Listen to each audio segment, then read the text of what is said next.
So Talquetamab is a GPRC5D-directed bispecific antibody that received FDA approval in August 2023 for relapsed refractory multiple myeloma patients with at least 4 prior lines of therapy. This was based on the findings of the Monumental-1 trial. However, Monumental-1 trial, as other clinical trials, had more restricted eligibility criteria. So one question that we had was, how do patients that would not really fit within those criteria do when receiving Talquetamab? At IMS, we saw multiple cohorts analyzing the real-world outcomes of Talquetamab treatment in patients with relapsed refractory multiple myeloma. In our retrospective cohort study, we included exclusively patients from Memorial Sloan Kettering Cancer Center, a total of 28 patients with relapsed refractory multiple myeloma who received Talquetamab monotherapy.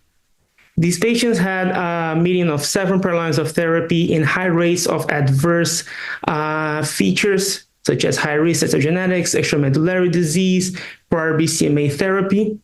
And in total, over 40% of those patients would not have met eligibility criteria for Monumental-1, especially due to baseline cytopenias.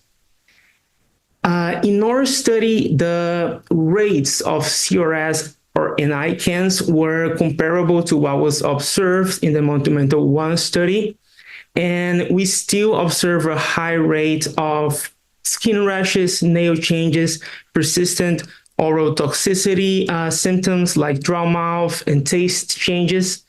However, the rates that were observed for hematologic toxicities were lower compared to the Monumental-1 studies. Infections were common but manageable when no treatment-related deaths being observed. In terms of efficacy outcomes, we observed an overall response rate of 62%. Our 6-month PFS rate was of 51%, overall survival of 89%.